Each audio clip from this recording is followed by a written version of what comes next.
Welcome to the High Performance Interviews.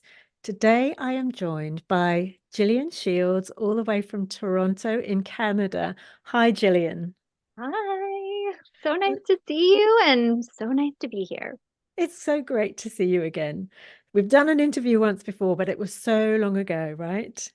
Yeah, I think it was like 2 years ago, maybe even three. It's Maybe, been a yeah. while. It's been a long time, but been too long. Anyway, let me introduce you to our audience so they know who you are. I've got a little bit of background.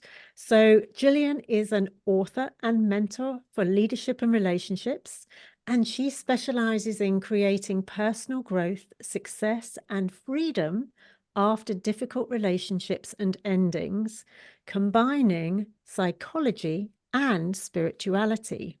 So, it's a fantastic balance. So, Gillian, what brought you to this area of expertise in the first place? Give us a little bit of background about your journey. Yeah. Oh, it's been a long one. I'll say that it's been a long one. I feel like with everyone's story, it's usually so much leading into how we find our passion and how we decide to help people in a specific area.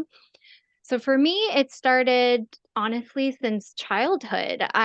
Throughout my life, I had a lot of difficult experiences with family, a lot of modeling with romantic relationships. I had a lot of relationship patterns that I learned very young that affected everything, affected the types of friendships I had, the types of romantic relationships I had, how I felt about myself, even my career. And that's a point I'll get into that our relationships with other people are directly related to our success because so much of what we learn about ourselves, how we lead ourselves, and relationships in general are formed with other people which then create who we are, which then we bring into who we are in our career and our success. So that started happening at a very young age. I ended up feeling pretty lost in my life since honestly, since I was a teenager, I would say. But I always was really fascinated by bonds, connection with people, love, all of that kind of stuff. I loved just thinking and emotions and going deep with things. I started with my formal education in psychology. So I went to university, I got an undergraduate degree and a master's degree based in psychology. And that gave me a lot of really good foundation to try to understand human behavior and human relationships, how we form our self concepts, and all of that stuff. And through all of that, I was still struggling a lot in my life with my relationships and with some of the things that happened with other people in my life. And I just kept running into issues in my personal life, even though I had all this knowledge, that I had acquired. So, could you And see at that point, Gillian, that it was pointing back to previous relationships, or were you still a bit blind to that for I yourself? I didn't for a long time until I kind of hit this point where I felt so defeated in my life with my relationships and in my career as well that I just got to that point where I started to question, like why? Why is this happening? Why do I keep having these same kind of patterns of occurrences in the types of people I'm in relationships with, in how I feel with what I'm capable of achieving and all of these things. I was always a really ambitious person and I was reaching these goals, but I wasn't feeling them. I wasn't, they weren't landing with me. I still hadn't gotten to a place where I'm like, okay, I really love my life, in that whole sphere.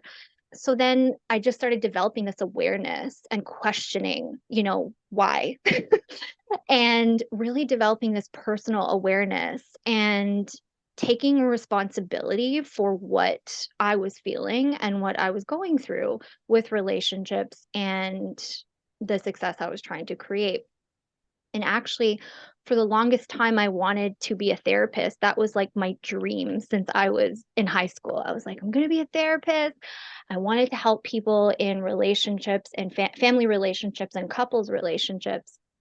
And I was so low, even after doing those degrees in psychology, I was so low, like I didn't even apply for a therapist program because I just didn't think I could do it. I didn't think I was good enough. I would look to myself and be like, who are you to help people with these things when you feel like you're drowning in all of these areas? It was very much a thing where I just didn't have the confidence to even go for that program, to do that specific profession. So I still went to university and I studied human behavior, but I went a totally different path in my career. And I started working in research. And then I had this like existential crisis, I would say, in my early 30s, I would say, where I was just like, this is not my passion. I don't want to do this forever. I have this other passion. And this was after I had taken a lot of steps to do my own healing and growth in my life through everything I learned in school. Right. And And I also, had you been doing that for yourself with that growth, yeah, or had you been seeing, oh, right, okay. yeah, I was doing that for myself.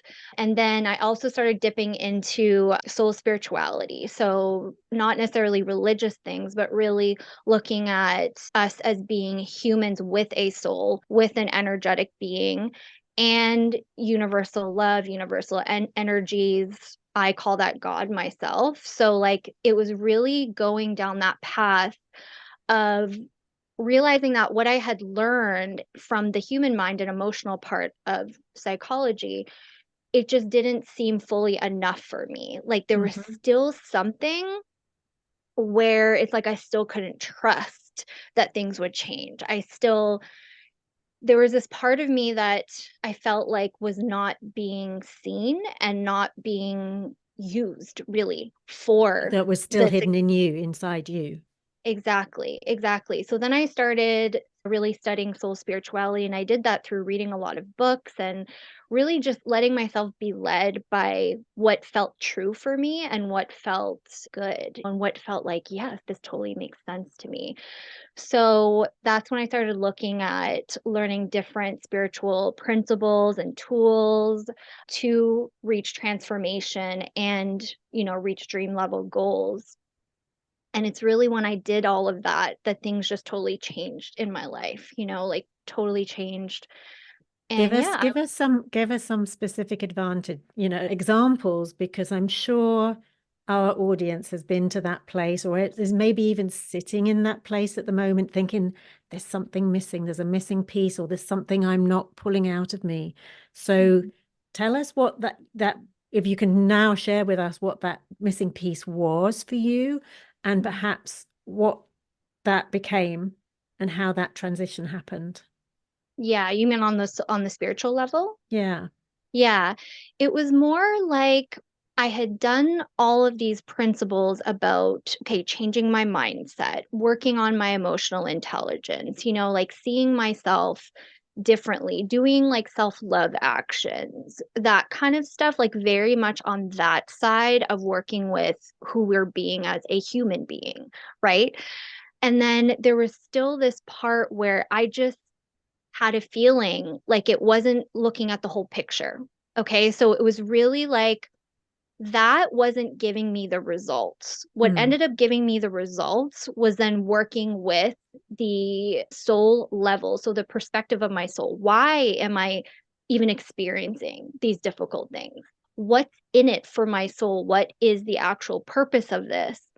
And realizing that it gets to be all for my good, right? So looking at it from a deeper level, because when we're really caught up in a human experience in a relationship and we're dealing with all the feelings, it's really hard for us to get to a place of deeper wisdom because we're so like our human self is so into it. And especially when we're dealing with somebody where we've had a really difficult time with, it's so hard to reach places like compassion and understanding and growth when you're so caught up in the very human experience of it. Yeah.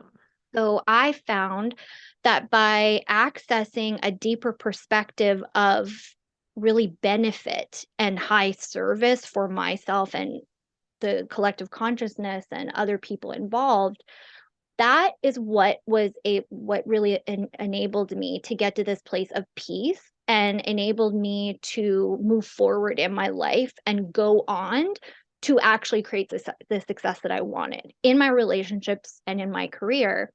So it was really that. I can't explain it other than it just didn't feel like the whole picture, you know? And then when you had that peace, you had that deeper understanding, you'd gone to those deeper levels. Did you find that with the people from your past or actually there who were present that you were having challenges with, you were able to overcome those more easily or quickly? How did that show up in your own personal experience? Yeah, that resulted in a lot of shifts in my relationships. So I was very much not anymore entangled in whatever someone else was choosing to be, whoever they were choosing to be, whatever their patterns were. I used to get so entangled in it and make it about me and want to overly compensate. And I had a lot of codependent issues and all of this stuff. And I had not very good principles or standards about the type of people I allowed in my life. So that resulted in a combination of me actually letting go and releasing a lot of relationships that were just not supportive of who I desired to be, which was really hard for someone who had codependent patterns. That was really hard. And allowing myself to have a space where, okay, these people are no longer in my space, or I'm not giving my energy to these people and I'm just letting it go away. But then this space of like, okay, now I get to align with and allow people to come into my life that actually support who I want to be, what I'm creating in this world. And that was a big thing. Now, some people, obviously, I couldn't completely release from my life because these could be family members, for example, or I'm going to see these people once in a while. So it was when I developed that skill and that really embodiment of seeing everything differently and understanding everything differently, it made those situations a lot easier for me to handle. And it also allowed me to really, from a loving place, have better boundaries with You these know, kind of that's people. exactly the word that came into my mind. Were you Yeah. setting more boundaries? Yeah. Yeah. And by And that, go on, go ahead. yeah, I was just going to say, like, and you might agree with this too, but boundaries is such a hot topic. You know, it's such a big thing because a lot of people, we all know that we should have boundaries that help us thrive, but so many people are afraid to have them. So many people think about boundaries in a way where if I support my thriving, that means I'm punishing you. And that's just not true.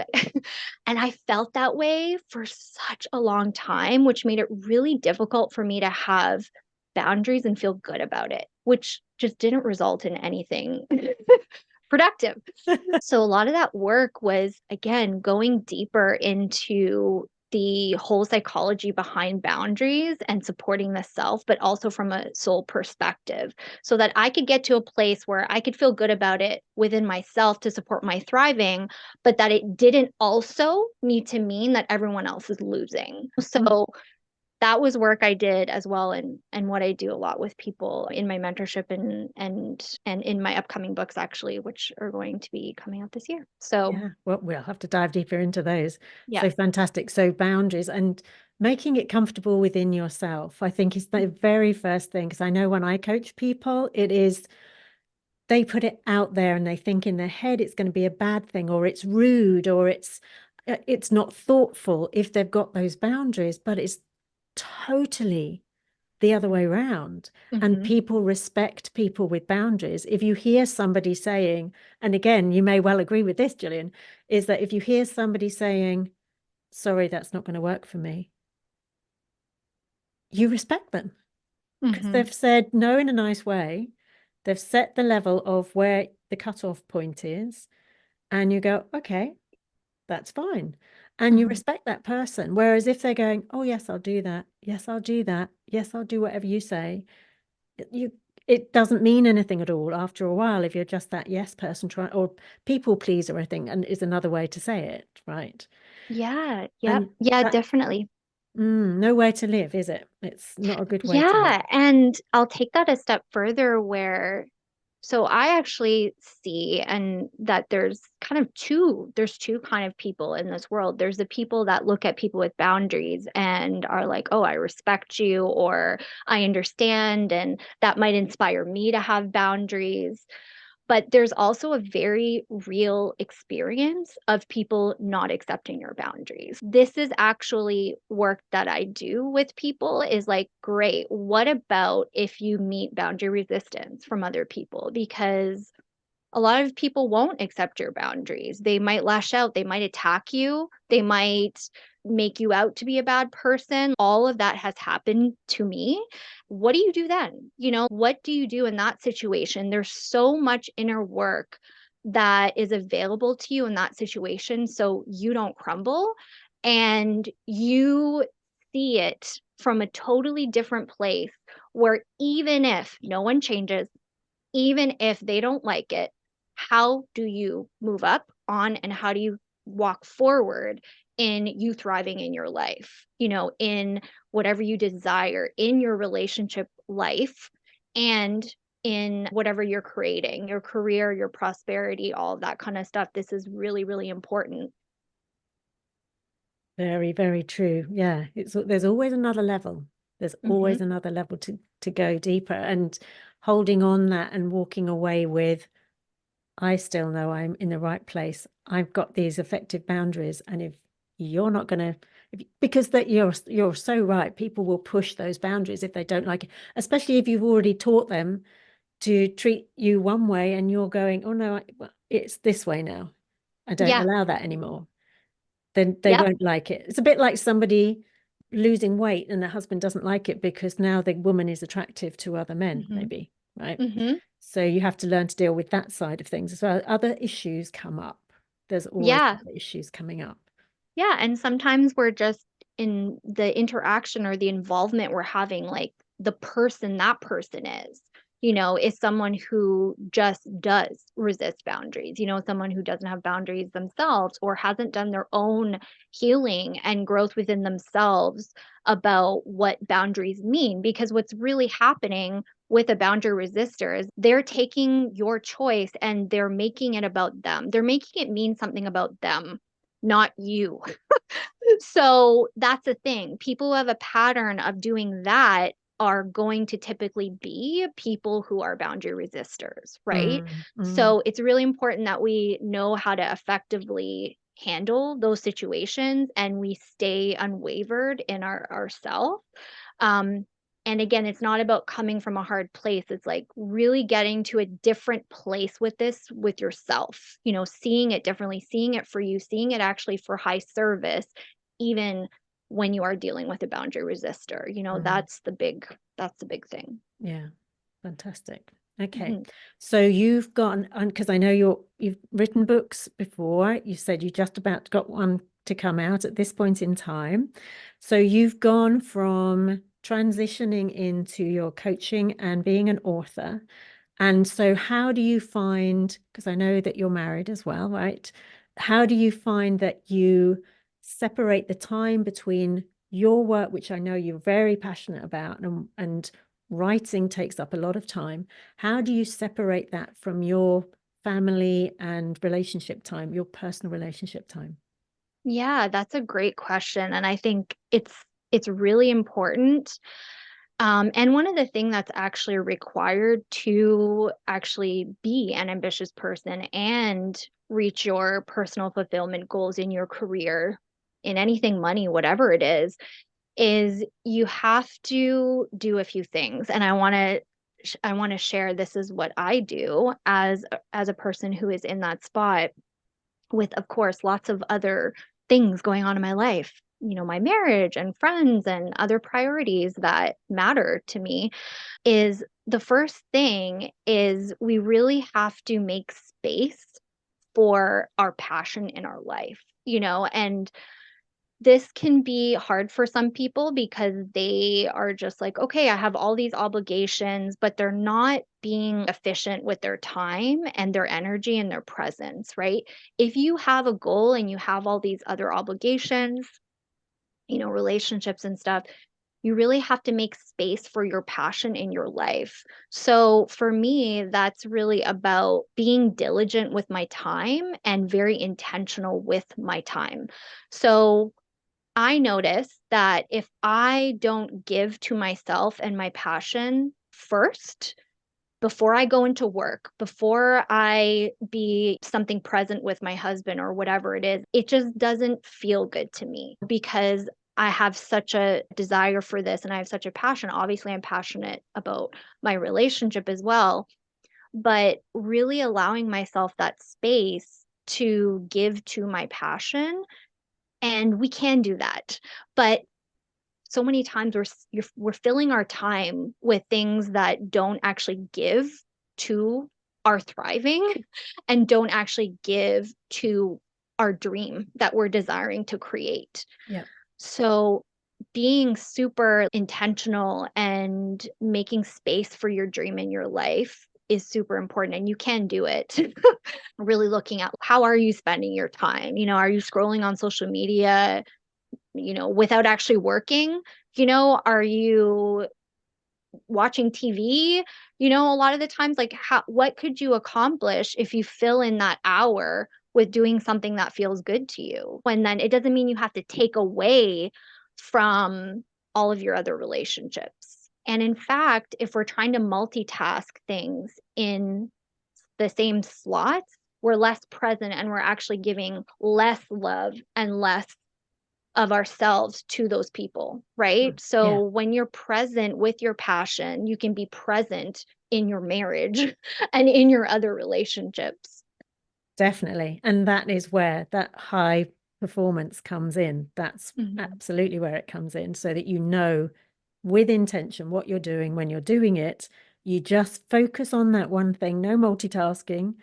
And then you can flip it when you go into your relationship. You can just focus on whatever relationship that is, your friend circle, your husband, your family, without worrying about the business over there, because you've done that bit, you love that bit, and that's your purpose and that's your passion. So wonderful. Okay, so share with us about the books that you have already, Gillian, and the book that you've got about to come out. Yeah, so I have one book right now. It's a second edition of the original version of the book. So that just got released in February. And that one is called The Dating Pattern Cure.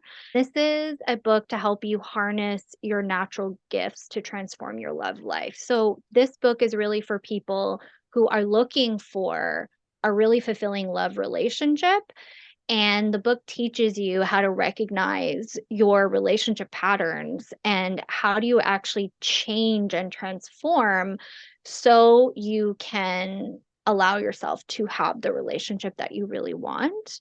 And I'll say that book is very targeted towards a love life, but I said this earlier, and I think a lot of people don't necessarily make this connection, but whatever patterns we have and any of our past, pain or hurtful events or anything, even in the love life, anything, love life, family, friendships, that is forming who you are being in your life, right? And of course, that is constant in every areas of your life, including your career, right? So when you look at that part, and this is huge, is like really healing and transforming the experiences that have been hard for you in your relationships that are relevant to your goals. It may not look like it's relevant, but we have to look at, well, what have I formed about myself and other people? Because again, all of that's connected to who we're being with our goals and our career, and really cleaning that up. So that's the book that's out right now, and it's a second edition. So it's updated, expanded, it has a new chapter. And then I have another book coming out, hopefully end of April, but it's kind of a surprise. So I don't want to share too much. You'll have to stay Okay, tuned. nobody heard that. Nobody heard that. Just stay tuned. It's Stay going to. tuned. Yes. Wonderful. Okay. Yeah. So this has been amazing. Are there any tips you would like to share with people that are going through a tricky relationship at the moment and they're they're not reaching out for help perhaps, or they don't know where to go? What are their options, Gillian, if there's somebody going through that at the moment and it's really draining them?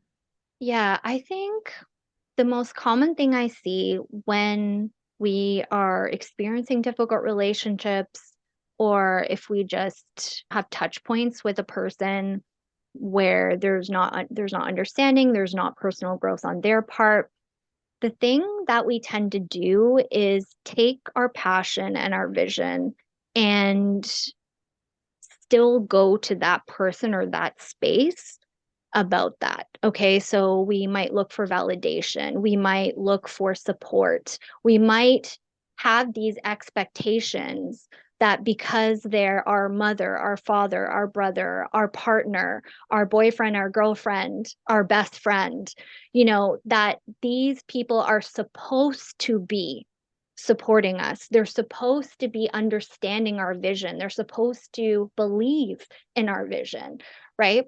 But that doesn't always happen. And I think that that's a big reality that is like a real life thing that happens. Very true. um, and there's a simple shift. It's like, don't go there, like don't go there for that. And you need to get behind your vision behind before anybody else, because there's going to be years and times and months and weeks where no one is going to get your vision other than you. And it's really up to you to make sure that you continue to hold in that vision and you get in spaces with people who can support you, who have the expertise. And this is big too, is continuing to work on your craft, work on your skills, work on your craft, like get good at what you do. Because in the end, it's gonna make sense in the end. Because if you do that, it'll be in the proof, it will be in the proof, and you have nothing to prove. It will just be in the proof. Yes. So that would be the biggest thing that I think is super helpful for people in that situation.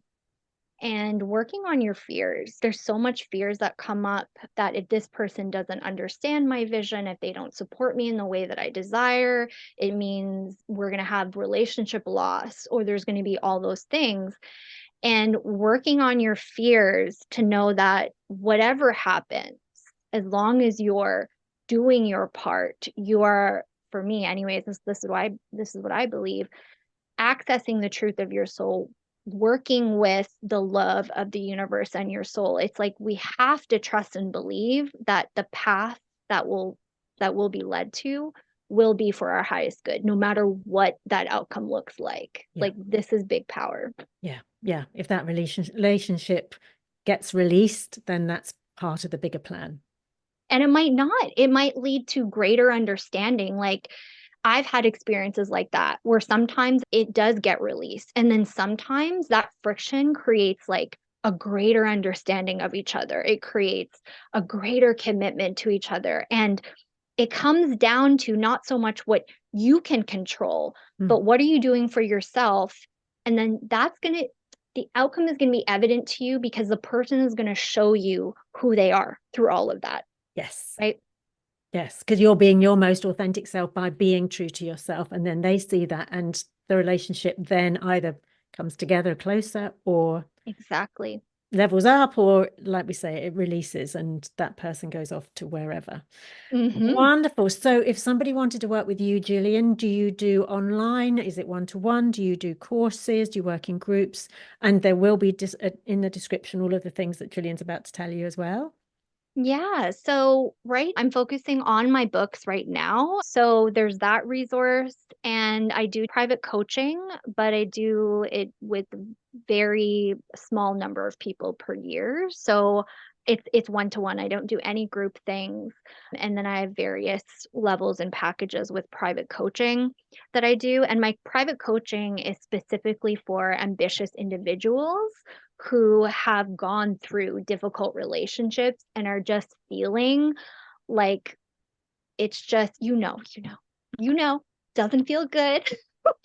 And there's something stopping you. You want these things, you want the goals, and people might even see you as a successful person already, right? But it's like you don't feel it. There's more. You want more, and it's like there's something's holding you back. We have to look at what's behind all that Mm. and getting you elevated to your vision. That's what I specifically do in private coaching. And it could be any type of difficult relationships. I've worked with people. It could be friendships. It can be, exes, romantic relationships. It could be stuff with family members and really working on that transformation and success, being an ambitious individual. So that's what my private coaching is for. Fantastic. Mhm. Okay. Well, this has been fascinating. Thank you so much, Gillian, for sharing Thank all of that with you. us. I'm sure our audiences love that. So if you do want to get in touch with Gillian, as I say, I'll put the description in the box below so that you've got some links. There'll be another video coming up on screen. So do go across to that and I will see you over there. Thank you, Gillian, so Thanks. much for joining us. Bye. Bye now. Bye-bye.